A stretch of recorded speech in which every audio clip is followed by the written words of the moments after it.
So here we are, Charlie Lee, Roger Veer on the Coinsbank cruise in the middle of the Mediterranean. Charlie and I have known each other since, I guess, 2011, I think, was the first email exchange. Does that sound right to you? I think we met at the New York conference. Oh, the August, yeah. Bruce, time. I forget his last name now, but Bruce is the New York conference. Yeah, Bruce Wagner? Yeah, Wagner, that's it. Yeah, the Bitcoin show. Yeah, the Bitcoin show. There was, before the conference, I think you organized something like a meetup at a cafe. Yeah, in Silicon Valley there. Or in New York. New York. Okay. New York. I just showed up and met you and Jesse Powell. And okay. Some real early Bitcoiners were there. Yeah. So that was a real good conference. Yep. And it was. How many people do you think were there? 40, 50? 40. Yeah, if that. So really early. Gavin was there. Of course, Gavin was there. Yeah. I remember chatting with him about multi-signature way back when. August of 2011. So here we are now in September of 2018. The world has changed quite a bit in that time. Sure. Lots has happened. Litecoin is one of the top 10 cryptocurrencies in the world, I think. Mm-hmm. Congratulations on that.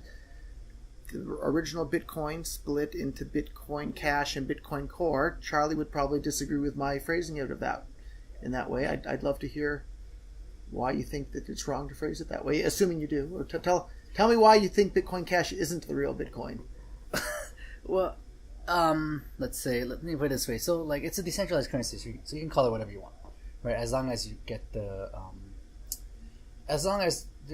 whoever you're talking to understand what you're talking about. So it's just like English, right? So if I want to call something else, if you understand what I'm talking about, then it's language. So it sounds like you're saying definitions are really important in order to make people understand what is being talked so about. The reason why I don't like the phrase Bitcoin Cash is it gets confusing, right? So and for language, confusion is bad. So if a merchant says I accept Bitcoin, and then the person buying whatever product says, do you accept Bitcoin Cash? The merchant will be like, I accept Bitcoin and Cash. Is that what you mean? And then it gets confusing. And then if the sender sends Bitcoin Cash, the merchant didn't get it because he only accepted Bitcoin. It's not good for communication. Sure. So confusion is bad. I think we agree that confusion is bad. And people have suggested the term Bcash. It's not. I mean, I think you think it's derogatory, but if I can jump in here a little bit, it's more than just derogatory. It was an intentional social media manipulation campaign to change the name of Bitcoin Cash to Bcash, and BTC supporters that didn't like Bitcoin Cash went and registered our Bcash and some other Bcash domains and Twitters, and basically tried to steer the entire community towards these anti-Bitcoin Cash websites using the name Bcash. Well, Are you aware of that went on? Or yeah, it's people. And it was very clearly an orchestrated, intentional campaign. Do we agree on that? What do you mean by orchestrated? There was an intentional effort to have the name of Bitcoin Cash become Bcash, and to steer all the people that were looking into that particular fork on the or that other particular side version of Bitcoin. On the other side of the coin, there's a campaign to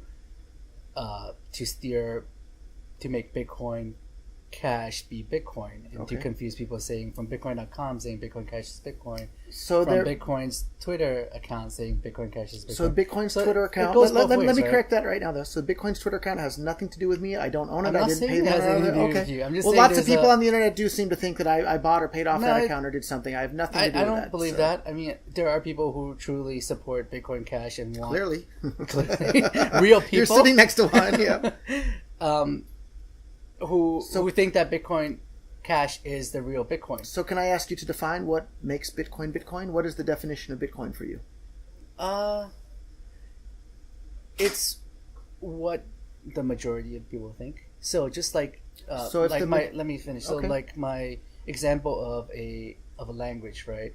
If, for example, a very good example, crypto used to stand for cryptocurrencies, but now crypto used to stand for cryptography. Yeah. See how confused I am right cryptocurrencies. Yeah. Now, for most people, it means cryptocurrencies. Okay. And people who want to latch on to the fact that crypto meant cryptography are complaining, saying you're using it wrong.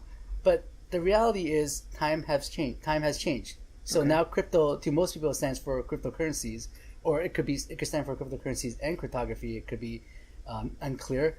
But the fact of the matter is, things change, and the consensus. You just had to follow consensus, right? So if you stick to the old definition of crypto, you can confuse people, and that's not good. So you kind of had to follow. So if Bitcoin Cash eventually does become Bitcoin, everyone will call it Bitcoin, right? People wouldn't call it Bitcoin Cash or Bcash because it will become Bitcoin. So it sounds like what you're telling me is that because everybody calls the BTC version of Bitcoin Bitcoin today, that it is Bitcoin. Correct. And because everybody calls crypto is in reference to cryptocurrencies, crypto now means that. Correct. So that means that the coin that has the underlying fundamental characteristics that made Bitcoin Bitcoin originally is Bitcoin Cash, and the ticker with the coin with the ticker symbol BTC now doesn't have the original characteristics that made Bitcoin Bitcoin. But the people original characteristics of making Bitcoin Bitcoin. So I put together a list. Yeah, and I think your list is wrong. Okay, well let's go over it if you don't mind. Sure. So here, with the first thing on the list that I had here was that things that make Bitcoin Bitcoin, and tell me if you agree or disagree. It needs to be a peer-to-peer electronic cash system as defined right there in the very title of the Bitcoin white paper. Do you agree or disagree with that being one of the characteristics that makes Bitcoin Bitcoin? A peer-to-peer electronic cash system. And it's kind of nitty-gritty to try to define Bitcoin by like a few set of things. And I agree. It's in the title of the Bitcoin white paper that was released to the world. You're saying that isn't a good starting place for a definition of what makes Bitcoin Bitcoin? If you want. I'm asking you. That's one characteristic. I think it does, but that's one characteristic of Bitcoin. Okay. So so we agree on that one? Things could change over time, but right now I do agree that Bitcoin is an electronic peer-to-peer cash system. The definition of what makes Bitcoin Bitcoin is a peer-to-peer electronic cash system. We agree on that front? Well, like I already told you, definitions change, right? So Bitcoin. So how about today? Now, sure. Okay. And in the future, maybe not. But today, we agree that the thing that makes Bitcoin Bitcoin is a peer-to-peer electronic cash system? Going back to the same point, it doesn't make Bitcoin Bitcoin. Bitcoin is just Bitcoin, right? It's whatever. Let's define agrees. our terms so that we can agree. Because if I just say, blue is blue, well, let's define what blue is, right? Let's define what Bitcoin is. Things that make Bitcoin Bitcoin. I'm saying that one of the things that defines what Bitcoin is it's being a peer-to-peer electronic cash system, which is in the very title of the Bitcoin white paper. And I feel like you're pushing back and disagreeing with that being one of the things that makes Bitcoin. Are you disagreeing? I don't agree that's one of the properties of Bitcoin. You don't agree? I agree that it's one of the properties of Bitcoin. Okay. But I don't agree that you have to define, like, if it's not that, it's not Bitcoin. Okay. So, like, for example, what makes Litecoin Litecoin? Litecoin doesn't have a white paper. Yeah, right? I think you get to decide for the most part on that one. No? No. What you tell me what makes Litecoin Litecoin? It's whatever the community decides, right? Okay. So if there's a Litecoin Cash fork, just like Bitcoin Cash, if the community decides that's Litecoin, I can like scream at the top of the roof that that's not my vision of Litecoin. Okay. But if everyone wants to call that Litecoin and wants to call what I'm working on right now like Litecoin Core or something stupid like that, then that's so be it, right? I think I disagree, and I think that words have meanings and very clear meanings, and even if everybody starts calling something that it isn't actually, I think those people would be wrong. And so with Bitcoin, so you would fight against the majority because you think the majority is wrong. Of course, that's why I got involved in Bitcoin from day one. The majority, just the definition. The majority of the world thinks that fiat currencies are great. I think cryptocurrencies are much better. I was against the majority when I got. That's why I got involved in Bitcoin. I'm talking about the definition of a word. And of course, I think words have meanings, and I think the meanings are very important. And but if everyone thinks this word stands for this meaning, and you're the only one that is against that, you're just going to keep fighting? I'll have to decide when that day comes. But there's a large group of people that think very clear that Bitcoin Cash has the characteristics that make Bitcoin Bitcoin more than the BTC version of Bitcoin does at the moment. So peer-to-peer electronic cash system, you're on the edge. Why does the name matter? Like, why do you care about... I'll tell you exactly why the name matters. The name matters incredibly much because it has worldwide recognition. Everybody has heard about Bitcoin in just about everywhere in the world at this point. They haven't necessarily used it, but they've heard of it, and that's worth a lot. And that's why the BTC version of Bitcoin is so insistent on trying to maintain the name, because they're using all the goodwill that was brought to the world by people like me. I'll be honest with you. Bitcoin is a decentralized system, so there's no like BTC people trying to hold on to the name. That's nonsense, Charlie. There's individuals. Only individuals act, but individuals can coalesce into groups with common goals and work together to achieve those goals. And there's a big giant group of individuals that are working very hard to demonize Bitcoin Cash and to promote BTC as being the real version of Bitcoin. Do you know why? Because they feel like you're one of them. So why are they doing that? Because they feel like Bitcoin Cash is an attack on the brand of Bitcoin. Okay. All right. So in traditional companies, if someone came out with a company called Apple Advance or Apple 2 or something, Apple can sue, right? So Charlie, with a decentralized money, there is no one owns the term Bitcoin. Okay. So people who want to protect the branding or the image and not cause confusion about Bitcoin would want to. So how about the people that want to protect the branding and the image and the name of Bitcoin as a peer-to-peer electronic cash system and have watched the BTC chain be forked into something that can hardly be called a peer-to-peer electronic cash system, and the people promoting BTC mock the idea of using it as cash? Bitcoin is how about those people that want to defend the Bitcoin name from these people that are trying to morph Bitcoin into something that's not even described in the title of the white paper? You have a right to do that. So who's in the right? The people that want to maintain Bitcoin as what was described in the original Bitcoin defining white paper, or the people that want to use it? You have a different opinion than someone else. Clearly. Right? So who's in the right? History will decide. So here next on my list of things that make Bitcoin Bitcoin, taken directly from the original Bitcoin.org website, low fee. Do you think that's one of the characteristics that make Bitcoin Bitcoin?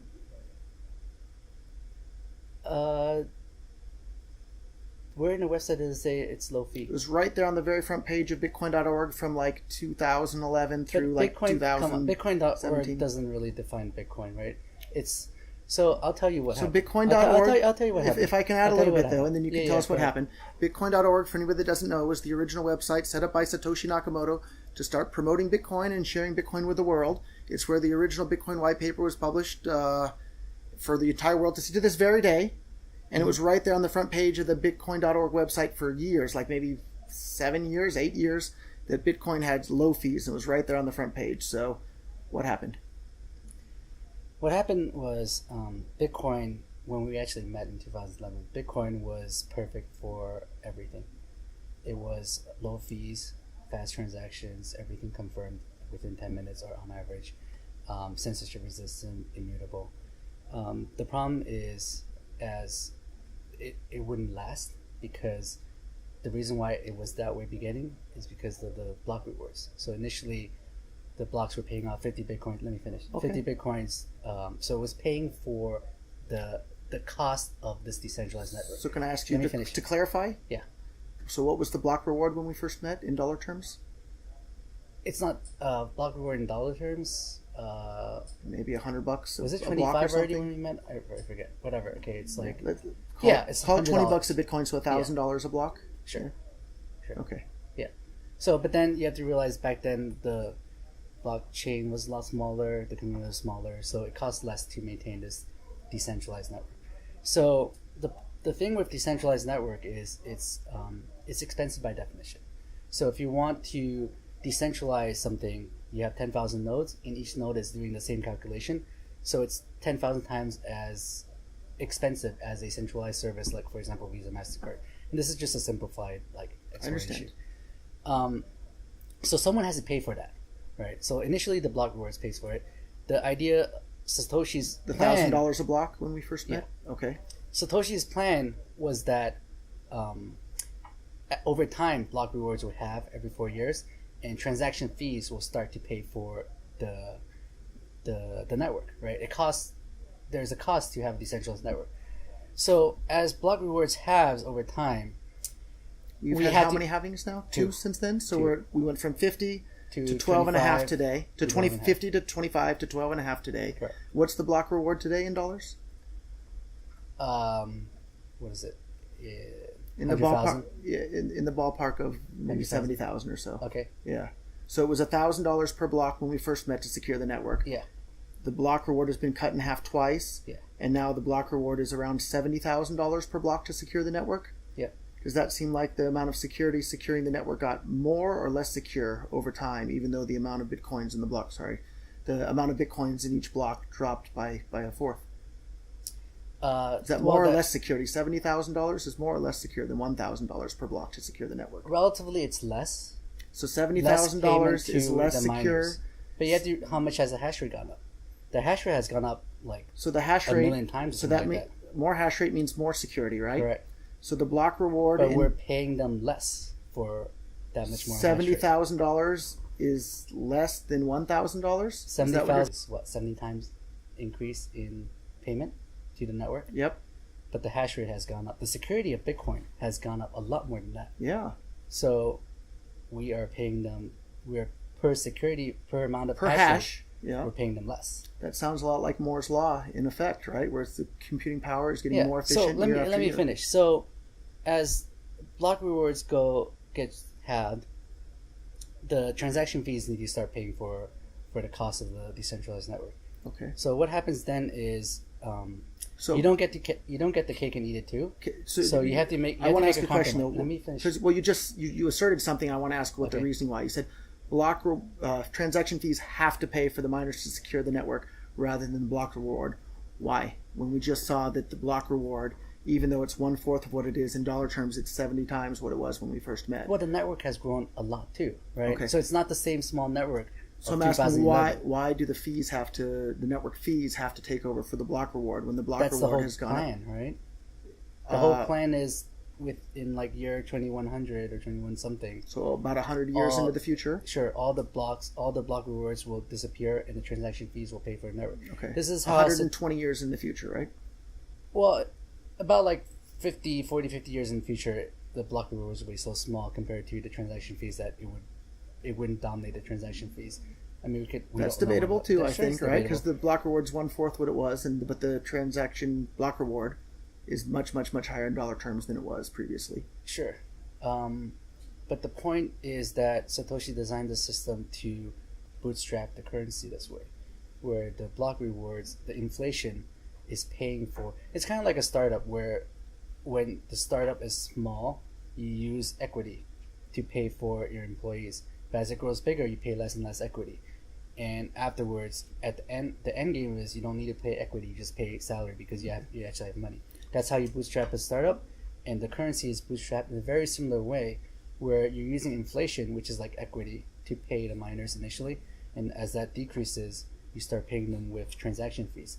So let me continue my point. As the network grows, as the startup bootstrap grows in time, you have to make a trade-off, right? So Bitcoin cannot be... So you've asserted that. Why do you have to make this trade-off? I'm not convinced that a trade-off has to be made there when we already saw that the amount of dollars per block is significantly increased over time, even though the amount of Bitcoins per block has dropped by 1/4, right? Or to 1/4 of what it was previously. So can you clarify why you think that you have to make that trade-off? Because I'm not convinced of that. Okay, so let me try to explain this. So to kind of think of this in one way, it's that... So my assertion, if I can clarify, the amount of money that the miners are paid per block in dollar terms, which is what most of the world measures their money in at this point, is significantly higher than what it was initially when the block reward was 50 Bitcoins per block. Now the block reward is 12.5 Bitcoins. And they get way more. And the network has way more hash rate on the network, so the network's much more secure now, even though the block reward is 1/4 of what it was previously. Your assertion is that we have to convert all that over to fees to pay for the security rather than the block right reward. Away, right? So it's a slow process, right? So do you think we did it too early? Yeah, we definitely did it too early because Bitcoin got too popular too fast. Okay, so do you disagree with Greg Maxwell when he was talking about popping the champagne because the fees are so high and... Well, I don't know the exact quote, but my guess is I think he was happy. Okay, I don't know the quote, but if I were him, I'd be happy to see a fee market develop because we know that over time you need a fee market for Bitcoin to be sustainable. So that's another assertion. We have 100 and something years into the future. Okay, that's an assertion that a lot of developers, myself included, agree that we eventually will need a fee market. How many economists agree with that? I don't know. I think not too many. How do you know? I consider myself an economist, so... Okay. Yeah. And most of the economists I know think that it's a bunch of nonsense it's called a production quota. I mean, maybe 90% of the economists in the world don't believe Bitcoin could work. So maybe those are wrong. So anyhow, we're still... The topic was low fee. Is that one of the defining characteristics of Bitcoin or not? It's not because... It's not. I'll tell you why, right? Please. Because last year, fees on average were like $10. And so because Bitcoin no longer had the characteristic of low fees, then the low fee is no longer one of the defining characteristics of Bitcoin. Is that the circular reason you just gave me there? It's not circular reasoning, because if you define that as Bitcoin, then when fees start to become $1, does it all of a sudden not become Bitcoin? I would say that does Litecoin then became Bitcoin because Litecoin doesn't share the same Genesis block with both the BTC and the BCH network, so that's a pretty important difference. So then Bitcoin ceased to exist because Bitcoin fees were high. This is before Bitcoin Cash existed. I think it lost some of its Bitcoinness. Yes. It lost some of its Bitcoinness, but you're saying it defines Bitcoin. I'm saying hold on. I'm saying it's one of the characteristics that define Bitcoin. Okay. And I have a list of, I think it's 10 characteristics here. Okay. And I think that's one of the things that defines Bitcoin. Okay. Because it was listed right there on the very front page of the Bitcoin.org website. And so you're on the fence on that one, or what are your thoughts for low fee defining Bitcoin, being one of the defining characteristics of Bitcoin? So you got the low fees part from Bitcoin.org. So they put that there because at that point in time, it was one of the great features of Bitcoin. Okay, so my question is that one of the defining features? No, it's of not. What? No, because it's not. So I think in the future, I can see a future where Bitcoin fees, on-chain fees, are fairly high in terms of like wire transfer fees, $10, $20, and you use Lightning Network for payments that are backed onto the Bitcoin blockchain. Lower fees, faster transactions, more private. So second layer solutions would make fees cheaper, but on-chain fees. So on-chain low fees are not one of the defining characteristics of Bitcoin, despite the fact that it was on the front page of Bitcoin.org for like maybe 8 years. But it's on the page of Bitcoin.org about low fees. It's not about on-chain low fees, correct? Well, that when Bitcoin.org launched, like Lightning Network wasn't even a dream yet. Sure, so it wasn't confidential transactions. Very clearly, the low fee on the front page of Bitcoin.org was in reference to on-chain transactions because there were no other types of transactions on Bitcoin. Sure. Okay, so low fee is one of the defining areas, not one of the defining characteristics of Bitcoin. And then we'll move to the next point on the list if you're okay with on-chain low fees is not a defining characteristic of Bitcoin. I think we want to strive for low fees using Bitcoin. And Litecoin, whether it's on-chain or I think I understand. So despite the fact that Bitcoin.org said low fees on the front page for like 8 years in reference to on-chain transactions for Bitcoin, according to Charlie, that's not one of the defining characteristics of Bitcoin. And that's fine. You're entitled to. You're saying on-chain, but nowhere on the website does it say low fees for on-chain. Well, right? There only was on-chain, so it was definitely what else was there? Networks get upgraded in 2000. Okay, right? I'm not disagreeing. Most people would agree Lightning Network is an improvement on Bitcoin. So you may not agree. Can you help me set up a Lightning Network wallet on my phone here and send me Lightning Network is still being developed on. I can probably help you set up a Lightning Network wallet, but I'm not. I have an iPhone. Can you set up me up a Lightning Network wallet? You can probably do it yourself. I honest to God, have no idea how. You should Google it. The last time I Googled it, there was no way to do it on iPhone, and I don't think that's changed. So. I don't know. I don't use an iPhone, so I don't know. Okay. There are quite a few. I checked pretty recently, and there was no way to install a Lightning Network wallet on the iPhone. Yeah, and when I found about Bitcoin, there was no way for me to install a Bitcoin wallet on my iPhone, right? So things improve over time. Okay. Have patience. And I'm eager for things to improve over time. That's why I'm pushing so hard to make these improvements happen sooner rather than later. So that brings us to the next thing that I do think defines Bitcoin, because it was listed right there on the front page of Bitcoin.org for nearly a decade. Fast payments. Do you think fast payments? Do you think that's one of the defining characteristics that make Bitcoin Bitcoin? Yeah, I would. I mean, we should strive for fast payments. So we both totally agree we should strive for fast payments. Is fast payments one of the defining characteristics that makes Bitcoin Bitcoin? Sure. Okay, so we agree that fast payments is one of the defining characteristics that make Bitcoin Bitcoin. But low fee is not one of the defining characteristics. On-chain low fees. Even though both of these came right from the very front page of Bitcoin.org? Low fees. Okay. Bitcoin.org was referring to on-chain. No, it wasn't. It was referring to Bitcoin. And when Bitcoin launched, was there anything other than on-chain? When Bitcoin launched, was there multi-sig transactions? No. Right? Are multi-sig transactions not Bitcoin transactions? I think multi-sig transactions were planned from day one, though. No. No? And if I'm wrong about that, then I'm wrong. So are they not Bitcoin transactions? I think that Bitcoin.org didn't talk about it in 2011. Does that mean it's not Bitcoin transactions? So when I got involved in 2011, multi-sig transactions were already being discussed. I'd have to go and do some additional Google research to see what happened before 2011 in regards to that. Okay. So, So my point is, things get upgraded over time, right? So I have a question for you. Initially, on-chain was low fee and fast. Okay. And then it got slower because of congestion, and the fees went up because of people competing. Why did the congestion happen? Because Bitcoin got really popular, and a lot of people want the feature of Bitcoin, which is sound money. So how do you explain the fact that just a couple of days ago on the Bitcoin Cash network, in a single day, it processed about 5 times more transactions in a single day on chain than the BTC network had ever processed on chain ever, and the transaction fees to do that were about 300 times lower than the average transaction fee on the BTC network at the moment, and thousands of times lower than the BTC transaction fees up in December of last year. Was it a stress test? That's what, yeah. There were more than 5 times as many transactions in a single day. So you have to realize... And the fees were hundreds of times lower. Please answer. Sorry. You're repeating the same thing over and over again. So answer, how was that possible when you just said it wasn't possible on BTC? So stress tests are not real-world situations. So the reason why Bitcoin how fees... How is it not a real-world situation? Let me explain. The reason why Bitcoin fees went up last year is because people competed to get onto the blockchain as soon as possible. So they try to outbid each other. You left out part of the reason also. So there's congestion, right? So there's 2 sides to this. So there's the people that want to use block space, and then there's the people that produce block space.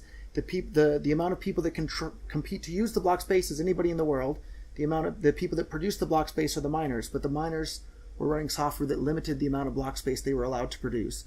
Whereas on the Bitcoin Cash network, the amount of block space the miners are allowed to produce is not artificially limited. So I think that's a really, really big difference in regards to the fees. Do we agree that that's where the difference in the fees on the chains there are trade-offs for having not unlimited, but having 32 times the block size. What was the trade-off? The trade-off lower fees on the bigger block size chain, and faster transactions and more reliable transactions. No, you lose decentralization. Do you? Yeah, you do. State why? So right now, for example, Ethereum, it's really hard for... let's stick to Bitcoin, if you don't mind. So, well, I'm talking... So let's... If you have an analogy, go for it. But right now on the Ethereum network, Ethereum has like a terabyte block size or something like that. I don't know the exact number. Right now on the Ethereum network, it's hard for a user on a normal computer to run an Ethereum node because it's not able to keep up with the network. It has to download so much data, has to process so much transactions. So normal users cannot run node or easily. So this is what hurts node decentralization. And by hurting node decentralization, it means that users have less power, less say in network upgrades. So is hurting miner decentralization also a problem? It is. It's kind of two separate things. Okay. Did you get a chance to check out my talk? I did. I listened to. In fact, I'd love to talk to you about your talk once we're done with this, if you have time and energy. So node decentralization hurts some part of Bitcoin. Sorry, node centralization hurts some part of Bitcoin, and miner centralization hurts other parts of Bitcoin. So if I can ask you for one more clarification, is it the absolute number of nodes that's important, or is it the percentage of users that are running their own full nodes that's important? So let's say we had 100 users in the world, and 100% of those 100 users are running full nodes, so you have 100 full nodes in the world. Or let's say you have 1 billion users in the world. It's a percentage. It's the percentage that counts, not the total number? Correct. So if... wow. I really see it differently. Really? Yeah. Like I can spin up 1,000 nodes on AWS, but if there's no transactions using it, it's useless. Right? So if only 100 people use Bitcoin and everyone runs their own node, then perfectly decentralized. That's a better system than a system with 1 billion people using Bitcoin, but there's 100,000 nodes in the world, which is It's hard to compare because 1 billion people using Bitcoin is actually better, right? You have more people using it. And you have 100,000 nodes instead of 100 nodes. If you're measuring decentralization as just a measurement of how decentralized the network is, so 10 of 10 or 100 of 100 is more decentralized than 100 of... So I think maybe that's where we disagree. So I don't think we should measure the decentralization against the network itself. We should measure the decentralization against the entire world. And so I think a world in which 100,000 Bitcoin nodes exist is much more decentralized than a world in which 100 Bitcoin nodes exist with 100 people using them. Do you disagree? Yeah, I totally disagree. So 100,000 nodes with 1 million people using it is better because more people are using Bitcoin. And it's more decentralized it's because not more decentralized. if you look at it as the planet being what you're decentralizing along, right? Or within. No, it's not because not everyone's using Bitcoin. Who cares about the people who aren't using Bitcoin? I think everybody should be using Bitcoin. I agree. And with 1 megabyte blocks, that isn't possible. We're arguing, if you agree, we're arguing apples and oranges, right? If you agree, why did you create Litecoin? If you want everyone to be using Bitcoin, why did you create Litecoin? I see Litecoin as complementing Bitcoin.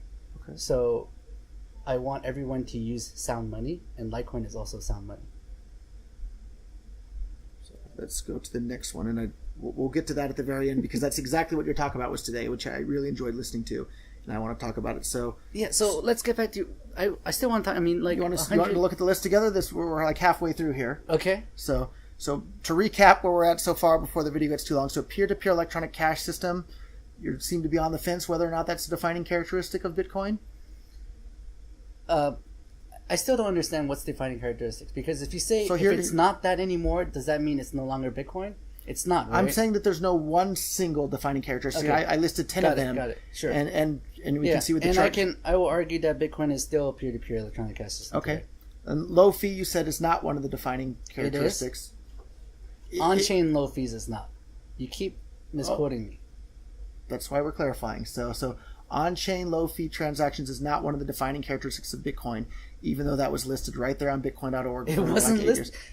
People go and check the Internet Archive, and you can see Bitcoin.org. It's right there on the front page. It didn't say on-chain low fees, did it? There was nothing other than on-chain transactions. And there wasn't multi-sig transaction either. It said low fee on the front page. So if it says transaction, doesn't mean it excludes everything that's multi-sig? I'd have to do some more digging into the multi-sig issue and when that came about. I can't speak to that. It didn't exist until like 2012 or 2000. And even if that's the case, low fee, there was nothing other than on-chain transactions at that time.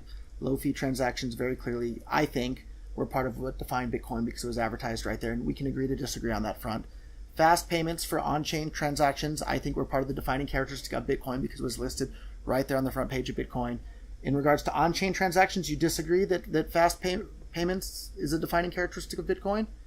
Is that correct for your position? It's one defining characteristic. That one is. Yeah. Okay, low fee is not, but it is. Fast payment is. We're talking on-chain transactions from my point of view because that's what Bitcoin was originally. Well, Bitcoin on-chain was never fast. So it's 10 minutes. Is that considered fast? So as someone I guess compared to like Wire, it's fast.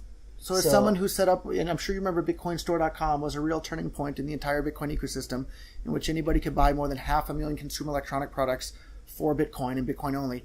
I'll tell you right now, accepting payments from all over the world, it was fast and it was great. And I was the biggest merchant in the entire world accepting Bitcoin for payments at that time. So... Sure, like you're talking about zero confirmation, right? So zero confirmation is fine for smaller payments.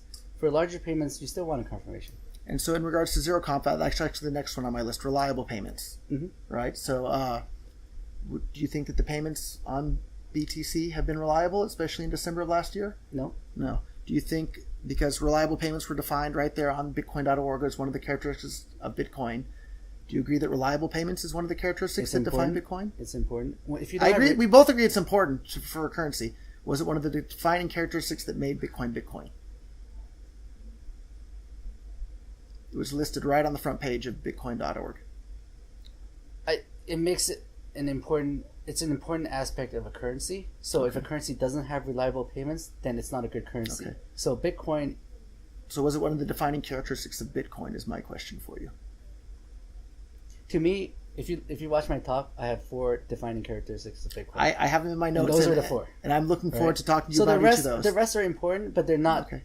I would say they're characteristics of Bitcoin, but they're not as important. So why don't we do this? We'll go over the last couple in my list, and then we'll go over the ones in your list as well, and we'll do that all together. So, so another thing that I say is one of the things that make Bitcoin Bitcoin is on-chain scaling. Satoshi Nakamoto, the creator of Bitcoin, right there was talking about on-chain scaling. Do you agree that on-chain scaling is one of the characteristics that makes Bitcoin Bitcoin? What kind of scaling? On-chain scaling, increasing the block size and putting more transactions in the blocks. As outlined by Satoshi Nakamoto, the creator of Bitcoin himself. So he said that if Bitcoin needs to scale, we'll just increase the block size. I'll quote Satoshi Nakamoto, I think word for word. He says the ultimate solution is just to allow the blocks to get as big as they need to be. Do you disagree or agree that that's one of the defining characteristics of Bitcoin? It was on-chain scaling. I disagree. I don't think not to. Can you tell us why you disagree? So I mean, I don't know what Satoshi was thinking back then, but from what I've learned over the years with Bitcoin, it's that on-chain scaling works to a certain degree. So I think 2 megabyte. I think like Segwit 2x, for example. I think a 2x increase in block size today won't hurt decentralization that much. Segwit is already effectively 2x increase, so like Segwit and then 2x, I think it's not too bad. I think if you go much further than that, it's hard to figure out exactly at what point you start losing decentralization. And if you watch my talk, decentralization I think is what actually gives Bitcoin value. So at a certain point you lose, and people disagree. Some developers think it's this, some maybe economists think it's 32, but there is a point where it starts to hurt decentralization. I think Satoshi back then thought that Moore's law would keep going, and it wouldn't run into this problem. But the fact is, Moore's law hasn't kept going, and from empirical evidence, we're seeing that. So why do you think Moore's law hasn't kept going? As someone who's been in the hardware side of tech for over almost 2 decades now, Moore's law very clearly has been it doesn't apply to everything, right? What does it not apply to? For Bitcoin, there are various factors of.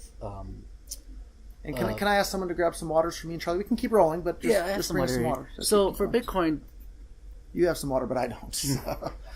You don't need water. I need some water. Yeah. For Bitcoin, there's various metrics that are important. So there's storage space, there's bandwidth, there's CPU, right? So thank you. For example, like I don't believe increase in bandwidth has followed Moore's law, right? It's not. I mean, Moore's law is mostly about CPU, right? I think it's about the number of transistors. Yeah, so it's CPU. Size, yeah. Storage space, I think, has done well, but bandwidth, I think, is a limiting factor. So if you can't transfer all these transactions to everyone, right? For a decentralized system to work, all the transactions has to reach everyone, and everyone has to process those transactions. Okay. And process the blocks. So to summarize what you're saying, so Satoshi Nakamoto was very clearly, said that allowing the blocks to get as big as they need to be is the ultimate solution. On-chain scaling, I'm saying, is one of the defining characteristics of Bitcoin. You're saying you disagree? I disagree. Okay. I think from empirical evidence of the past 7 years. Okay, so you disagree with Satoshi Nakamoto in regards to the on-chain scaling. That's fine. You're entitled to your opinion, and unless you really feel adamant and want to elaborate on that point, I'm happy to move to the next one. Otherwise, we'll be here for 8 hours. I mean, Satoshi Nakamoto is brilliant, but he doesn't see everything, right? So another thing that I think is a defining characteristic of Bitcoin, because it was laid out by Satoshi Nakamoto himself, were non-reversible payments, or zero conf. Do you think that's one of the defining characteristics of Bitcoin? Zero confirmation is never non-reversible. So that's a no? No, I'm telling you as a matter of fact. I didn't ask you if it's possible. No, Satoshi never said zero confirmation is non-reversible. I mean, the definition of blockchain, the only reason why we have blockchain to kind of solve the Byzantine generals problem is to fix the issue where reversible payments is not on a blockchain. So if a transaction is not on a blockchain, it's by definition reversible. Okay, so I can't quote Satoshi word for word, but I can generalize what he said was that... he said it was good enough. Exactly. Good. He said within a couple of seconds you can have it be good enough. Yeah, because most nodes are not going to attack the network. And most people aren't going to double spend anyhow. Correct, and most people won't double spend. If a transaction is propagated to 99% of the network, it will likely go into the next block or a few blocks later. Okay. So most transactions is good. But the thing is, the reason why it's good enough is because nobody will bother attacking it.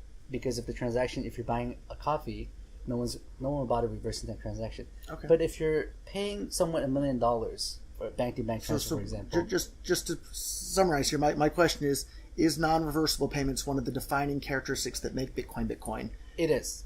It is, but not zero conf. Non-reversible means a confirmed transaction.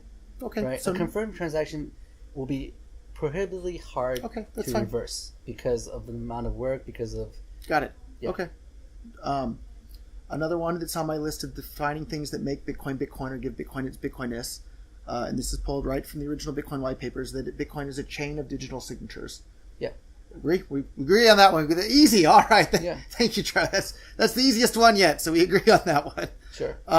Another one that I say is a defining characteristics that make Bitcoin Bitcoin are the opcodes, the original opcodes being enabled.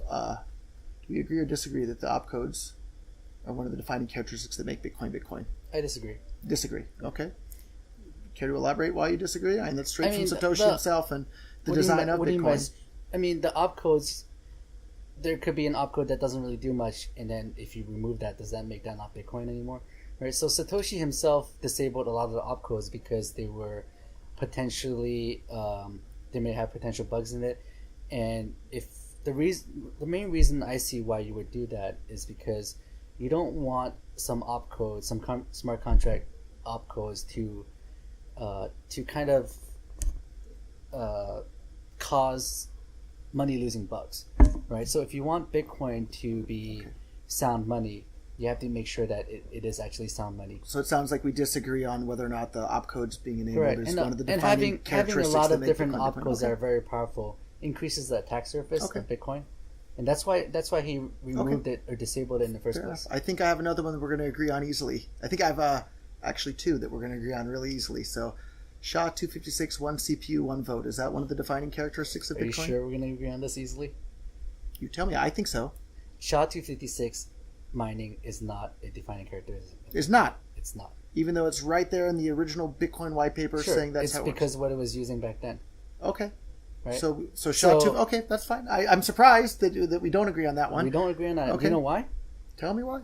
Because I'm shocked, to be honest, that we don't agree on that. Okay. Yeah. Well, I'll explain to you. If SHA-256 got broken tomorrow...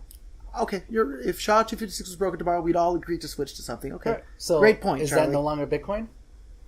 It's a great point, Charlie. Okay. Yeah.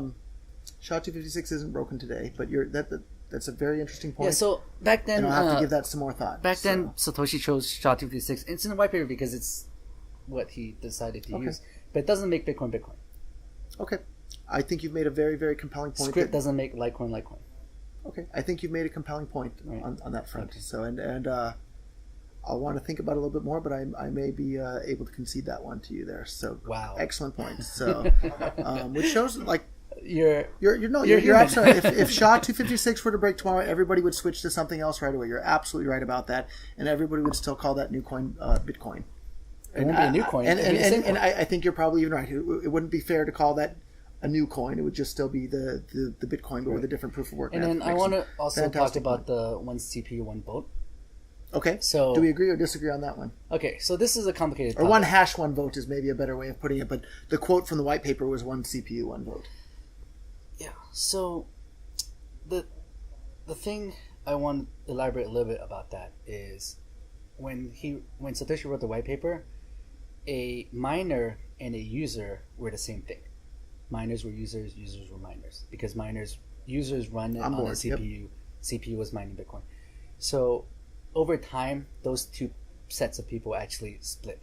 Right? There are people running nodes that are using Bitcoin, and there are people mining Bitcoin.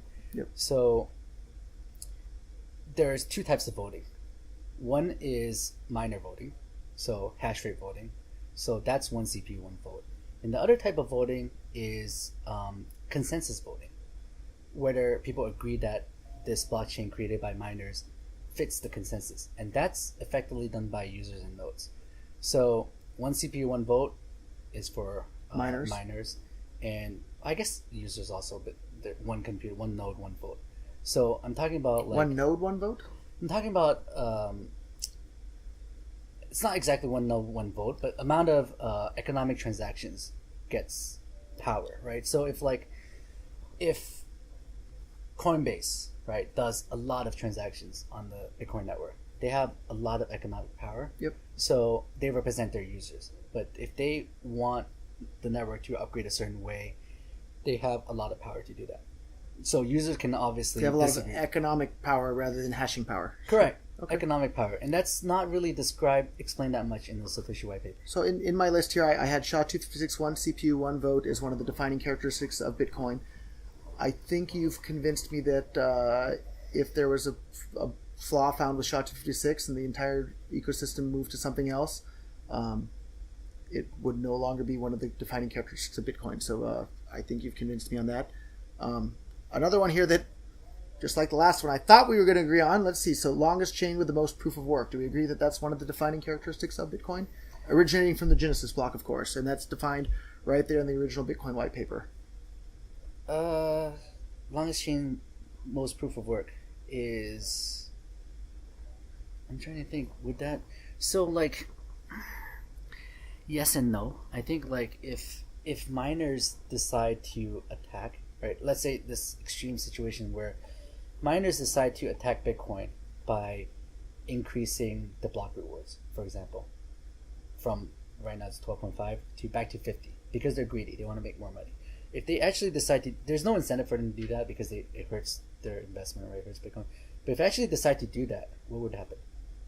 What actually would happen is users would revolt and say, that's not Bitcoin, right? But even though they would extend the longest chain, that's no longer the Bitcoin that everyone... So sometimes it's the longest chain with the most proof of work, is your reply? The longest chain with the most proof of work would define Bitcoin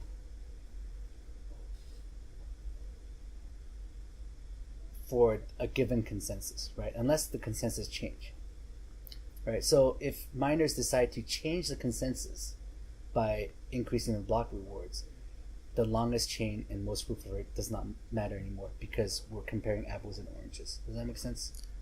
So I think we've gotten through my list of things here, and we'll put the picture on the screen for everybody to see here. And so I'll share with Charlie right here. So in 2011, all of these things that I said were defining characteristics of Bitcoin, BTC had all of them. Charlie, I think, disagreed on roughly 2/3 and maybe agreed on about 1/3 of those with some caveats. No, Bitcoin had them. No. Of them being defining characteristics of Bitcoin. Sure. I think we're in 100% agreement that Bitcoin had all the things that I listed there. Sure. And we agree on maybe 1/3 of them being defining characteristics of what made Bitcoin Bitcoin. If we go to my next slide here, we have things that made Bitcoin popular, which are from the same list. I said being peer-to-peer electronic cash, low fee, fast payments, reliable payments, and non-reversible payments. Those are the things that made Bitcoin popular. Do we agree that those were things that made Bitcoin popular? And sure. BTC had all of those in 2011.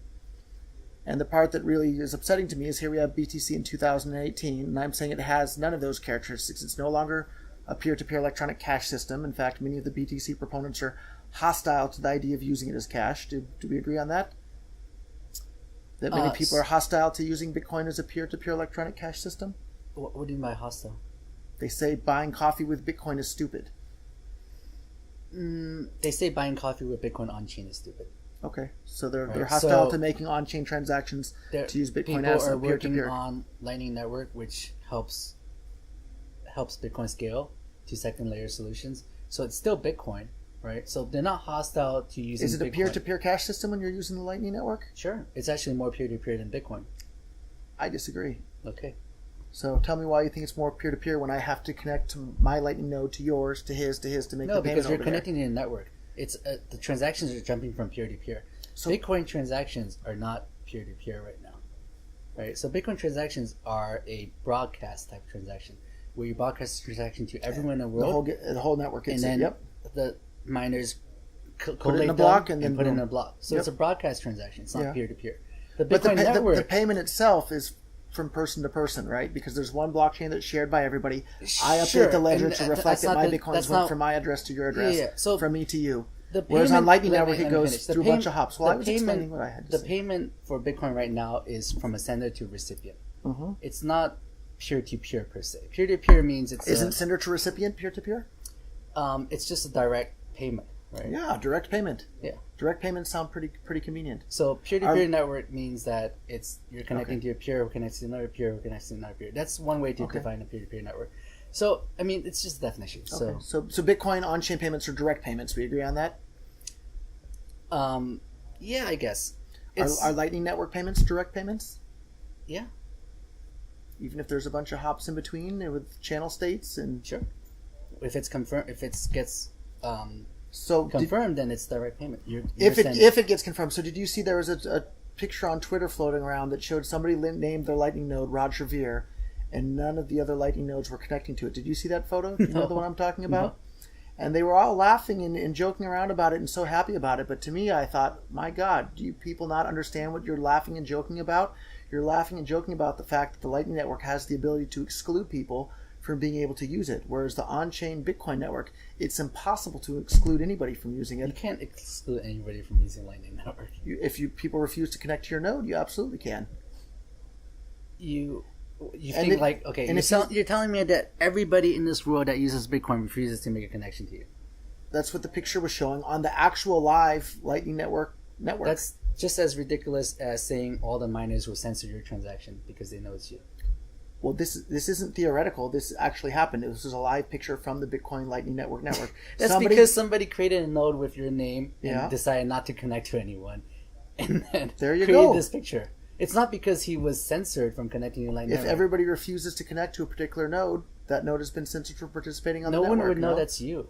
Unless you call yourself Roger Ver. Until the regulators come in, because if you look at the Lightning nodes, are the very definition of a money transmitter. They're taking money from one person, then sending it on to somebody else. We're already seeing how much pressure is coming from governments on exchanges and wallets. And I'm sure you saw firsthand at Coinbase the craziness that was going on with regulators at Coinbase. You think they're not going to do that to Lightning Network node operators? They won't be able to. Just like they won't be able to shut down Bitcoin. Because why would they not be able to do it to a Lightning node? Anyone can spin up a Lightning Network node.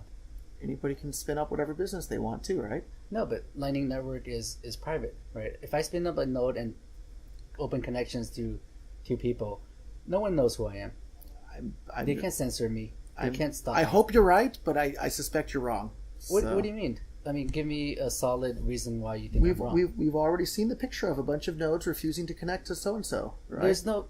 I mean, the picture is a joke. But it was a picture from the actual network, right? So it was a graphical representation of the actual state of the network. Yeah, it's because someone made a joke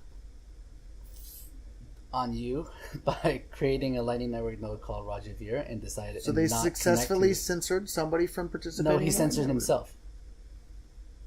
What if that node was me? How do you know it wasn't me? Okay, if it was you and people decide to censor you because of your name, then I think I'll use on-chain transactions on Bitcoin Cash is what I would do if that were the case. Or you should not be. You should be an anonymous Lightning Network node because that's what Bitcoin is all about, right? I think fungibility is incredibly important. So we can agree on that. So anyhow, we have Bitcoin BTC here in 2018, no longer low fee. Do we agree it's no longer low fee? This is a list of things that made Bitcoin popular to begin with. 2017, I would agree. 2018 is no longer low fee. 2018, the fees are back to pretty sane amount. So one of these guys was demoing his product to me that he said he's going to switch over to Bitcoin Cash from BTC just half an hour ago. He made an on-chain BTC transaction. It was 47 cents in fees. Is that low fee? Yeah, it's pretty low fee. We disagree. Fast payments. Well, I mean, if you want lower fees than that, use Lightning Network. I'll just use Bitcoin Cash. Thank you very much because it works. Bitcoin Cash has a different. I have a Bitcoin Cash wallet on my phone. It's impossible to install Lightning Network on my phone. So if you want to use cryptocurrencies today, Bitcoin Cash. Are you talking to the camera? Of course I am. I'm talking to the camera now. Right? I'm good at infomercials. Try your Bitcoin Cash wallet today. Bitcoin.com. Go to free.bitcoin.com. Your audience probably and get some free Bitcoin Cash. That, probably. So I'm a natural marketer. So thank you for tolerating that, Charlie. So fast payments, right? Does Bitcoin have fast payments today? Lightning Network is very fast. Again, there's no Lightning Network wallet available for my phone. I can't make... If I wanted to go to a place and pay with a Lightning Network, it's not I'll tell you what happened. So Bitcoin got too popular too fast. So thanks to people like me promoting it? Yeah, and no one's complaining, right? And the price went up. I'm complaining. I'm pretty mad. The price shot up too fast also. Now it's correcting. So what happens when that happens is that people move to altcoins. We saw that happen. Sure, you get congestion. It's kind of like if you open a restaurant business and then it got popular too fast, then you have congestion, right? So is that a bad thing? So what do you do? You add more seats. Yeah, you expand. That's right. What do you? And you expand as quickly as you possibly can to make room for your customers. There's two ways to expand. Yeah. One is to just add twice the number of tables and have everyone sit really crowded and have a bad experience. That's one way to do it. The other is to actually just expand to the next door shop, right? And that takes time. And that's like building a Lightning Network. It takes time to expand to a second layer or to another open space where you can add more seats, right? So if you choose to expand by adding more tables and have everyone had a bad time, that's not really a good solution, right? So in the meantime, you're crowded. People will not go to your restaurant and go to an alternative restaurant, right? But you want to build it out the right way. An alternative restaurant like Light Restaurant right next door? Yeah. Litecoin? Sure. So it seems awfully convenient for you to have been telling everybody, no, don't raise the block size on Bitcoin, just use Litecoin. And I recall very specifically you said if the blocks ever became full on Litecoin, you would just raise the block size. And to me, that looks like just a fantastic marketing ploy on your part to tell everybody, don't use Bitcoin, use Litecoin, restrict the Bitcoin network from being able to scale for people to use it, and come use Litecoin. Well, fantastic marketing, Charlie, for Litecoin. Let me ask you something, okay? If that's my plan, why did I promote SegWit so hard? I have no idea. Well, think about it. If I wanted Bitcoin to stay congested and useless for payments, and I want everyone to move to Litecoin, why did I help Bitcoin get SegWit and Lightning Network? Right? It's because my goal Lightning Network has done nothing to alleviate scaling as of today. And it has. SegWit's done very, very, it has. very, so very a lot little. of people are using Lightning Network today, and the good thing is you actually don't know how many people are using Lightning Network. That's true, but I hate to do this to you, Charlie. It's good that people don't know. Yeah. But I hate to do this to you, Charlie. I did it to Samson last time. How many shops are accepting Lightning Network payments? How many stores can I spend Lightning Network payments on online today? A dozen, maybe. Can you name some for me? You can go to the sticker shop. There's like the Bit Refill. There are some clothing shops that accept Lightning. So I've heard 2, and then some clothing shops. Are you sure? So maybe 3. I mean, there's also like what's it called? The $1 million pixel thing.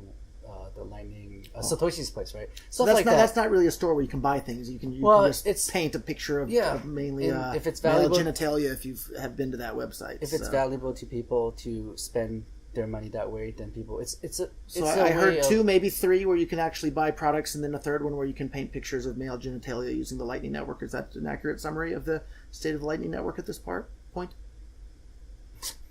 Right, you've been to what Satoshi's place it was called, right? Like, I went there, all I saw were people drawing pictures of male genitalia. I imagine you saw that as well? If you go there now, it's probably not there, but... I haven't been there recently. I went once, and that was enough. Well, it's freedom of money, right? Okay. You can do whatever you want, you can draw whatever you want, and no one can block you. And that's the beauty of Bitcoin, right? You can draw your male genitalia with the Lightning Network. I think nobody being able to block you is part of the beauty of Bitcoin. So I have a question for you, since you're here promoting Lightning Network really, really hard. When was the last time you made a purchase with Lightning Network and bought something? Just like a week ago. What did you buy? Bought some stickers from the blockchain store. Yeah. So how many times did you have to try to make the payment before it went through? It went through right away. The very first time? Yeah. Because there's another great video I had with a guy in Hong Kong. I told him if it goes through, I'll wear a Blockstream shirt and you can take photos with me. And if it doesn't go through, you can wear a Bitcoin Cash shirt. And he tried. Payment failed. Yeah, but this is a work in progress, right? Yeah. I think so. It's not. So you agree it's not ready yet? It's not ready yet. Not even close to ready yet, right? It might be ready end of the year. I mean, ready like right now. 18 months, it's maybe? Good for. No, it's not going to take that long. It'll be less than 18 months. Yeah. Would you like to take a bet with me on that?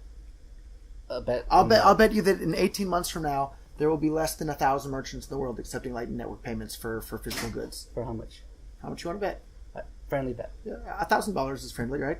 No, I don't like to bet money. I have a better idea. If I'm right, you can wear a Bitcoin Cash shirt, and we'll do a little video about what happened in the next 18 months. And if I'm wrong, and there's more than 1,000 shops accepting Lightning Network, I'll wear a Lightning Network Blockstream shirt or whatever shirt you want, and we can talk about how I was wrong. Lightning Network was ready and got rolled out to more than 1,000 merchants in 18 months from today. I'll make a video saying I was wrong, and if you're wrong, you'll make a video saying you're wrong. You got it. Sure. Thank you, Charlie. Yeah. 18 months. Today's September 8th or so? September 9th, we'll have to set a reminder. So one of us will be wearing an interesting shirt and be giving a mea culpa in 18 months from now in regards to Lightning Network. And in all honesty, I hope I'm the one that's wrong. I really do, because if we have fast, irreversible payments for the entire world that are super cheap, that's exactly what I want. So I totally hope I lose this bet. But I think it's unlikely that I'm going to lose. Really? Well, but I hope I do. In my heart of hearts, I hope I do. Announced just a couple of days ago that they're going to support Lightning Network for all their merchants. So I hope they get 1,000 merchants online within 18 months. I hope they do, and I'll gladly make the video saying I was wrong. And in my heart of hearts, I hope I am wrong, because my entire goal for being involved in cryptocurrencies is I want people to be able to have peer-to-peer electronic cash that doesn't require permission from anybody, that are lightning fast and super cheap for everybody. That's why I'm here. So, yeah, and What excited you so much about cryptocurrencies, actually? So that's why I'm involved. I want to bring peer-to-peer permissionless cash for the entire world to undermine government's ability to control peaceful people. For me, what motivated you, sound money. So I saw Bitcoin as really a better version of money than what we've seen in the history of mankind. So we've seen gold, but gold has issues, right? Gold's physical, although it's not exactly censorship resistant because in order to send gold, you have to transport it. If you fly with gold, you have to declare it, right? So it's not with Bitcoin. You don't have to. It's censorship resistant. So in my talk, the 4 points I made that makes Bitcoin. Do I have them right? Yeah. Okay, I have them up here. We'll put it on the screen for everybody else to see. That makes Bitcoin is censorship resistance, transaction immutability, cost of production, and fixed money supply. So let's talk about those one at a time. For each of these 4, I can tell you what's the value, right? Well, so for censorship resistant, it means Can we start at the very top? So you say Bitcoin's intrinsic value. Can you define what you mean by intrinsic value? Yeah, it means that this gives Bitcoin value, intrinsically. There's no. It just makes Bitcoin valuable and because Bitcoin is sound. This makes Bitcoin sound money, and being sound money is valuable. What else has intrinsic value? Some people will argue gold has intrinsic value. Do you think gold has intrinsic value? I think so. Can you tell me why? Why are we talking about gold? Well, Bitcoin is supposed to be digital gold according to the BTC camp, right? Yeah. So what gives gold intrinsic value? Gold. Just in the history of mankind or humankind, people have valued shiny stuff that is limited in quantity, so that you can't just create more gold, right? You can't just create fake gold. You can't create gold out of thin air. So having limited quantity of something that is desirable because of gold's shininess makes gold valuable. So that's the intrinsic value of gold. So your whole talk today was on the economic characteristics of Bitcoin's intrinsic value. Is that right? Sure. Do you have a background in economics? I didn't study economics. Okay. Is that what you mean? It's not about economics, right? It's just not about intrinsic value. So intrinsic value is, I think, an economic term. No. I guess I'm curious. It's a financial term. Did you think up these reasons by yourself, or did you how did you come to these conclusions that Bitcoin's intrinsic value is from censorship resistance, transaction immutability, cost of production, and a fixed money supply? So I'll explain it this way, right? So censorship resistance gives you something that cannot be blocked from sending. Transaction immutability gives you something that cannot be reversed or taken away. Cost of production gives you something that cannot be counterfeited, right? It costs something to create another one. And fixed money supply means that it's something that cannot be devalued. So you have a new form of money that cannot be blocked from spending, cannot be reversed or taken away, cannot be counterfeited, and cannot be devalued. These 4 properties of money makes it very valuable because we've never had intrinsically. Like yeah, because if you have a Bitcoin, you have these 4 properties. You have a Bitcoin, it's stored in the blockchain, right? It's somewhere confirmed, so no one can take it from you by reversing the transaction. No one can devalue your coin. No one can create Bitcoin for cheap, which devalues your coin, right? So Charlie, if I can interrupt here, if that's okay, I think you basically have no clue what you're talking about. And I'll tell you why, politely. So I will argue that Bitcoin has no intrinsic value whatsoever. Okay. And I'll give you a reason why. The value of Bitcoin is in the mind of the person that owns or is using the Bitcoin. It's not in the Bitcoin itself. If there were no human beings on the earth to value Bitcoin or to value gold or that Bitcoin would have no value whatsoever. So the value, there's no such thing as intrinsic value. The value. So nothing has intrinsic value. That's right. Nothing has intrinsic value. Well, then you're just redefining intrinsic value. You just clarified that it's in the Bitcoin itself or it's in the gold itself. No, the value is With in the mind of... respect to people, right? The value is in the mind of the beholder. Everything I talk about is respect to people. If people don't exist, it doesn't matter what I say. Exactly right. So the value is in the mind of the beholder, not in the object itself. But you listed off here a bunch of things that give Bitcoin its intrinsic value. And another one that I really just was shocked, and to be honest, I'm embarrassed on your behalf that you had it up there saying that the cost of production gives Bitcoin its intrinsic value. Have you been reading Karl Marx recently? No, why? Have you ever read Karl Marx? I read a bit of it, but Okay. Have you heard of the labor theory of value? sure. Can you tell us about that, please? Well, why don't you tell me about it? Well, you had it right here in your slide in regards to the cost of production. You're saying the fact that Bitcoin takes effort to produce gives it its value. Is that what you're saying here with the cost of production? So what I'm saying is that, well, if you actually looked at or listened to my talk, you would see that I listened to every word of your talk. the cost of production, there's a few things, right? One is you can't have, it's easy to detect counterfeit Bitcoin. So if someone sends you... I think one of the slides specifically is that it costs just under $4,000 to produce a Bitcoin. Is that right? That was in your slide? Can I finish? So the second part of that is that you can't create extra Bitcoins, right? So if a block has 12.5 Bitcoins, miners can't just say, I want to create 40 Bitcoins or 50 Bitcoins. And the third part of that is that there is a cost to create a Bitcoin, right? Right now, the cost is, from March, someone calculated to be $4,000 to create a Bitcoin. So the reason why that's valuable is because if it costs nothing to create a Bitcoin, then Bitcoins will be created for nothing, and it will devalue your coins. You just dug your hole deeper. No. So the cost of producing something has absolutely nothing to do with its value, right? So if I were to bake a mud pie and spend an hour baking a mud pie... I didn't say it has something to do with the value. I said it has something to do with the intrinsic value. So Bitcoin's intrinsic value. We just remember the fact that there's no such thing as intrinsic value, and the value is in the mind of the beholder. Sure. So that leaves us with Bitcoin's value in the mind of the beholder. Okay. Has a... Does it have to do with the cost of production? It's one of the four reasons I stated. So you're a fan of Karl Marx's labor theory of value? No. Because that's exactly what you're promoting here. So I'll explain Karl Marx's labor theory of value, because I've read Das Kapital from cover to cover. I'm not a fan of Marx, but I understood the arguments that he was making. He basically argues that the amount of effort that goes into creating something... I don't agree, right? So, like, if you just spend effort to do something, that doesn't automatically give it value, right? So why was that in your presentation today? It gives it intrinsic value. We just went over that there's no such thing as intrinsic value. The value is in the mind of the beholder, not in the object itself. And in regards to the cost of production, right? If I go and spend an hour making mud pies, that doesn't mean their value because I spent an hour making them. If I spend an hour making apple pies, the apple pies are valuable not because I spent an hour making them, but because people enjoy apple pie. People don't enjoy mud pies. So even if I spent an hour making apple pies or mud pies, the apple pies have value. Okay, the mud pies don't. Okay, so you have a pie in front of you. Mm-hmm. It costs some money, right?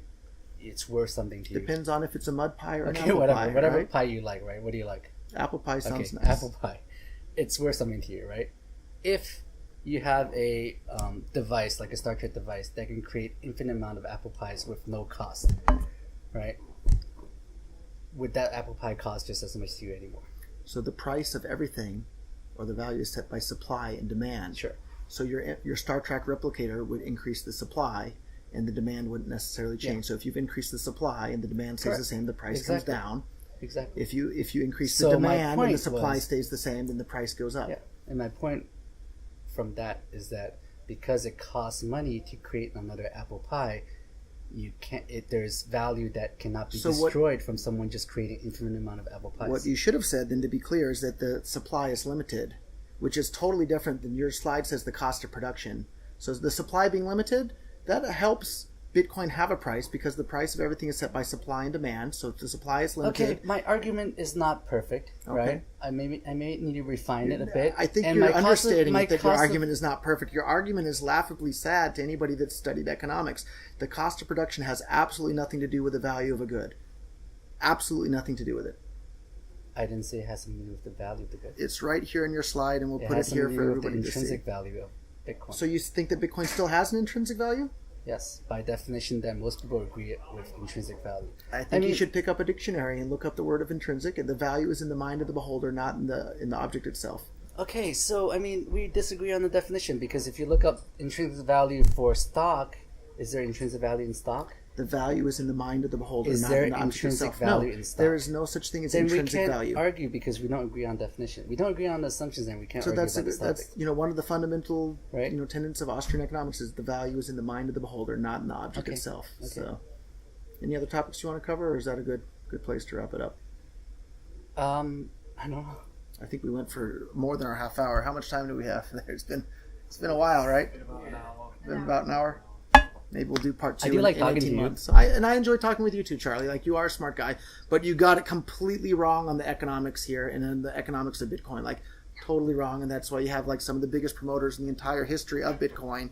Now I'm busy promoting the real Bitcoin, Bitcoin Cash, and I wish the BTC people good luck. I wish Litecoin good luck. I wish the Lightning Network good luck. I wish anybody that's building systems to bring more economic freedom to the world good luck with their projects, and I'll be supportive of those projects. But the BTC camp went off in the wrong direction and destroyed their first mover advantage. Can I ask you something? Go for it. So, you're upset when people call Bitcoin Cash Bcash, right?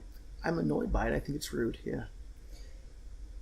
Yet you call Bitcoin Bitcoin Core. Isn't that a hypocrite? So I've been trying to make a clear distinction that there's Bitcoin Core and Bitcoin Cash. And I think Bitcoin Cash has more Bitcoin-ness about it than Bitcoin Core does at this point. I respect what you think. Okay. But I think... I'm glad your brother does too. So. Yeah. I don't agree with everything Bobby says or does. Obviously not. I'm not my brother's keeper, as sure. you say. No. I think he told me once that you guys aren't allowed to discuss Bitcoin Cash at family gatherings. So. You mean Bcash? That could be the one. I think that may be what you said. I think Bobby said Bitcoin Cash. So my point is, I think my advice to you is that if you are really upset about people calling it Bcash, you shouldn't call Bitcoin Bitcoin Core, right? So what should I'll just call it BTC from now on? Is that a better option? Well, Bitcoin Cash is the Bitcoin based on a list of criteria that I gave very clearly. It doesn't matter. It's still Bitcoin Cash today. If you ask 1,000 people, yep. 999 will say Bitcoin Cash is Bitcoin Cash. So it's not Bitcoin. So if I asked 1,000 people in 2011 what they thought of Bitcoin, they'd say that sounds stupid. But I didn't give up. I was persistent, and here we are today. Digital currencies are changing the world, and being persistent is how you change the world and get things done. And I plan to do the same. It's confusing, okay? Yeah, and the confusion was caused by a bunch of people that hijacked the BTC project and changed what it was, and then just wanted to keep the same name. Let me just make my point. So, if you keep calling Bitcoin Bitcoin Core, you shouldn't be upset that people call Bitcoin Cash Bcash. You really don't see the difference between the two? No. No? There's absolutely no difference between the two. We'll let the viewers decide. You know why? So. Because you are trying to create less confusion, right, by calling Bitcoin Bitcoin Core. And that I understand that. And people do you think people calling Bitcoin Cash Bcash are trying to create more or less confusion? Less confusion. Do you really? Yeah. Do you agree with me that there was I use Bcash because for one, Bitcoin Cash is hard to say, and for two, it's very confusing. Bitcoin Cash doesn't seem very hard to say, but do you agree that there was an orchestrated attempt to try and change the name of Bitcoin Cash to Bcash and drive new people to the cryptocoin ecosystem to forums promoting Bitcoin Cash as Bcash rather than calling it Bitcoin Cash? Do I see a... Have you read the article by Donald Football? It says the reason people call Bitcoin Cash Bcash will shock you. Have you seen that article? I think people call Bitcoin Cash Bcash because they don't want the brand confusion. They don't want people to get confused, to get misled into thinking that Bitcoin Cash is Bitcoin. So Bitcoin Cash, you try to buy Bitcoin and then accidentally bought Bitcoin Cash. So I think... So I gave a very compelling list, if I do say so myself, of the defining characteristics that I think make Bitcoin Bitcoin. Bitcoin Cash has 8 of the 10 or 9 of the 10. Bitcoin BTC has 2 of the 10 or 1 of the 10. Yeah, but left. June of last year, out of your 10 list, Litecoin fills 9 of them. So is Litecoin then Bitcoin? Litecoin didn't originate with the same Genesis block as everything else. Wrong. That's an incredibly important one. That's the most important one? I think that's an incredibly important one. I didn't say it's the only one. 1 of 10. Right? So Litecoin I think that's one that's probably required, period. And the other ones are a bit more flexible. I'll tell you why that's not required. Tell me.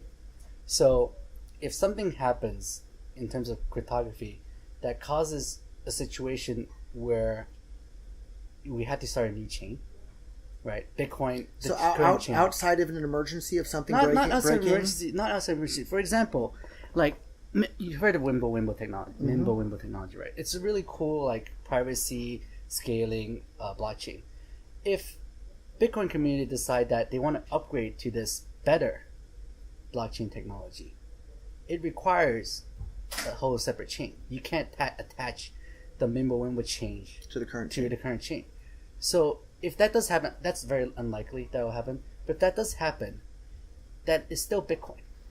Don't you think it would be better for them to just start their own chain? Oh, they are working on their own chain. Yeah. But I'm just saying, imagine a scenario where... So hold on. Do you think it's better that they are starting their own chain rather than trying to get everybody... In all honesty, if Mimblewimble is actually better than Bitcoin in all aspects, I would hope our community can decide to actually upgrade to a better technology that has no compromise, assuming it's better in all aspects, right? So I think we're kind of a little bit off track with that. So sure. if something's obviously better, I think people will switch voluntarily, and that's just fine. And I'd like to see, you probably like to see people switch and upgrade the current system and bring along the same value, right? You don't want to see a new system. That's what frustrated me so much about Bitcoin's stagnation and intentionally causing a bunch of economic nonsense to happen to drive the most passionate supporters of Bitcoin to other altcoins. That's been incredibly frustrating for me. So I just... And if I can summarize a little bit too, the part that makes me so mad is that the BTC version of Bitcoin has changed into something that's not what was defined by Satoshi or the Bitcoin.org website or the Bitcoin white paper. It have insisted on keeping the Bitcoin name, whereas Bitcoin Cash most closely resembles the version of Bitcoin that you and I both got involved with in 2011. I don't agree. This is my point of view, so you can. You're free to disagree with it, and I think I've made a very compelling case, and I've made videos and given talks about this. And so, what really bothers me is that the BTC version has insisted on keeping the Bitcoin name, and attacked the Bitcoin Cash people for even having the Bitcoin name in their name at all. Yet it's the one that most closely resembles the version of Bitcoin as outlined by the original Bitcoin white paper, Satoshi Nakamoto, and Bitcoin.org. That's what really bothers me. And the fact that they did it using all sorts of censorship and propaganda to where I can't even post my opinions on our Bitcoin or my posts will be deleted. I find that really, really disappointing when Bitcoin is supposed to be a censorship-resistant currency. Hour of conversation about censorship. Sure. I think... From my point of view, I think I've told you, right? So maybe I'll sum it up with a quick question. Do you think it's a good or a bad thing that my posts are deleted from our Bitcoin when I state my opinion on Bitcoin? I think it's bad. Okay. I don't agree with how tightly moderated our Bitcoin is, but it is a private forum. I mean, I've posted stuff about Litecoin that I think applies to Bitcoin, and then it's gotten deleted. So yeah, I don't agree with it. But I'm glad to hear that one, Charlie. So. Thanks. You have your own forum, you have your own website, and yeah, you can promote whatever you want, and people can't say that you shouldn't be doing this. It is what it is. Yeah. But I think I still want to talk about the fact that Litecoin is the real Bitcoin, according to you last year. According to me last year? According to your definition. According to my definition, yeah, no, because Litecoin fulfilled 9 of 10. I think I took for granted that it has to generate or originate and the 10th from one is not that important, and I proved it to you because it could be changed. You definitely convinced me on SHA-256 proof of work. In the light of there being some catastrophic error, I think the new coin using a different proof of work would still be the Bitcoin, but that error hasn't happened. Sure. So I think if somebody decided to fork off from whichever version of Bitcoin and use something other than SHA-256, which has actually already happened, I think that their claim to being Bitcoin is pretty darn weak. Yeah, but like these definitions of Bitcoin, they don't really define Bitcoin. For example, like Bitcoin Cash has emergency difficulty adjustment, right? That's different. That's not in the white paper. I agree. And the white paper doesn't talk about that. The white paper talks about the standard difficulty adjustment of every Bitcoin, 2,000 right? blocks or whatever. Yeah. Yeah. So. Does that make Bitcoin Cash not Bitcoin? No, I don't think that makes Bitcoin Cash not Bitcoin. It actually right? It detracts a little bit from its Bitcoinness. I would say it does detract from its Bitcoinness. Sure, that's a major. The emergency difficulty adjustment algorithm is a major change from the original structure of Bitcoin. Sure, it is, and things do upgrade over time. So, like if Bitcoin had an issue with difficulty algorithm adjustment, it would upgrade and fix it, right? So I think they would. They'd have a hard fork to do it too, right? If needed, right? That doesn't make it not Bitcoin, right? So I think just trying to define Bitcoin based off of what the white paper says is kind of silly. So you if we can backtrack a little bit, so you said you were excited about cryptocurrencies because of sound money. Yeah. What are you trying to accomplish with sound money? I think sound money is something that we've really never had, and like it's money that what do you want to change in the world with sound money existing? What is it that you hope to be different with sound money? I want people to have the freedom of using money without government controls, without anyone being able to stop them. I want economic freedom. I mean, kind of similar to what you want. Does right? Bitcoin Cash help advance those goals? To be honest, no. Do you know why? Because Bitcoin Cash is not sound money. If you watched my presentation, I watched it, and I think I just absolutely shredded your knowledge about economics. You said Bitcoin has intrinsic value, and you were advocating the labor theory of value. I think anybody that's picked up even their high school economics book would think that that's absolute nonsense. You disagreed with one point of. I disagreed with the very title of your talk. One of my slides. Bitcoin's intrinsic value. Nothing has intrinsic value. The value is in the mind of the beholder, not in the object itself. If there were no, this table is valuable to us because we have our water and microphones sitting on top of it. Because if there were no human beings around this table, the table would have no value whatsoever. The value is in the mind of the beholder, and the labor theory of value is absolute nonsense. So if somebody spent 1,000,000 hours crafting this table, it doesn't make it a more useful or more valuable table because they spent a bunch of labor to produce it. So Marx's labor theory of value is absolute nonsense, which is exactly what you were promoting in your talk today. And I hope you'll go and pick up an economics book and to study it a bit more. Remove that one point from my so slides. you'll concede that point at this point? Let's assume I concede that point. Right. You do, or we're just going to assume? Let's assume I concede. Okay, that so you don't actually concede because the labor theory of value. I don't want to keep arguing about this, right? So let's assume I concede that point. So you think, my other 3 points still stand. So you do think that the labor theory of value might still be correct, though? No. Okay. You do or don't? I don't. Okay, so the labor theory of value is wrong. Correct. Okay, so what was outlined in your slides were completely wrong earlier today. What was outlined in my slide was not the labor theory of value.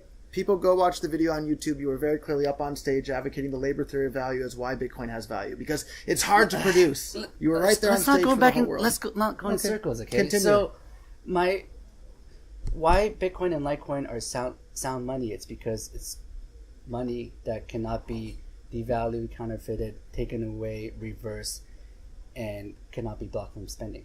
And Bitcoin Cash doesn't have those characteristics? Yeah, and I explained in my you explained how it could potentially, possibly, maybe happen. Yeah, so Bitcoin Cash has 6% of the Bitcoin network, of the Bitcoin hashing network. Yep. So there's a threat of attack. If I had Bitcoin Cash, I would be scared of it, right? It's like if my house is not built for. So the exact same attack could be from Bitcoin Cash towards BTC though as well. No, because Bitcoin has 94% of the hash rate. And maybe Bill Gates is going to have an epiphany and think, oh my God, Bitcoin Cash is the best form of money, and he buys up enough Bitcoin Cash to where the price of Bitcoin Cash becomes more than BTC, and then the hash rate swings in the other direction. That's a different. So I agree, it's more risky at the moment for Bitcoin Cash. I totally agree than it is for BTC. But the risk is on both coins there. There is risk on both coins. And if I can add a little bit more, it's riskier for BTC because of the difficulty adjustment algorithm is only every 2,000 blocks rather than after every block on Bitcoin Cash. So and I agree. If the hash rate moves quickly from BTC to Bitcoin Cash, it's much, much more dangerous for BTC than it is for Bitcoin Cash because the BTC chain could come to a screeching halt, whereas the Bitcoin Cash chain, maybe there'll be a reorg and somebody will mine a bunch of blocks, but it's not going to come to a screeching halt. So that's a very, very big difference that should make BTC holders cautious about holding BTC. Do we agree or disagree? On that proposed scenario. No, I mean you're kind of saying an extreme scenario, which is exactly what you had in your presentation. Was an extreme scenario. It's not an extreme scenario. A small mining farm can attack Bitcoin Cash. I don't think a small mining farm has 6% of the global hash rate of Bitcoin. Not even close. A large mining farm. I doubt that there's a single mining farm in the entire world that has enough hash rate to do that. So it would take multiple giant farms around the world. Okay, so a small mining pool can do it. I don't think that that's likely to happen because the economic incentives are absolutely not there for it to happen. Well, I explained in my talk, right? And so the fact that if they're shorting Bitcoin, they attack Bitcoin Cash, causes Bitcoin Cash to drop in value. And if you think it's possible, Charlie, don't tell me to attack Bitcoin do it. Cash. Why not? Because you said it's not sound money and it's not helping bring more economic freedom to the world. There is a threat, right? The threat is real. So I said I'm involved in Bitcoin Cash because I want to bring more economic freedom to the world. You said you don't think Bitcoin Cash does that. But you said you also want to bring more economic freedom to the world. So if it's not doing that, and you said it's actively hurting that, please attack it and stop it and prove the world that you're right. I'm here to help Bitcoin and Litecoin be sound money for the world to use. So I think I over appreciate time, your efforts, but man, your lack of economic understanding was really, really sad on stage. The labor theory of value is absolute nonsense, and you spent your whole presentation talking about Bitcoin has intrinsic value, which doesn't exist due to the amount of effort that goes into creating a Bitcoin. The amount of labor that goes into producing something does not affect its value. It's the usefulness of that item or that product or that good to the person that wants to use it that gives it its value. You are very good at belaboring a point. I give you that. I think it's important. And you know what, Charlie? I'll go and use my Bitcoin Cash on Purse.io, and I'll buy you a copy of Economics in One Lesson by Henry Hazlitt. It's one of my very favorite economics books that I've given as gifts to lots of people, not just you. And I hope you'll make the time to read it because it'll really open your eyes to the way the world works and how important prices are and how disastrous government intervention in the market is. So Henry Hazlitt, Economics in One Lesson. It's available for free online, but I'll buy you a copy using Bitcoin Cash. On Purse.io, my favorite website, because you can get 30% off everything from Amazon.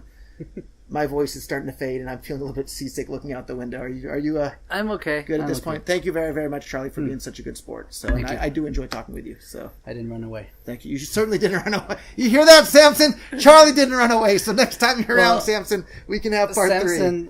Samson told you to come find me on a cruise, and you did. He did, yeah. So thank you. Yeah. So thank you, Samson, for the advice. Thanks, Charlie. Sure. Okay. We're good.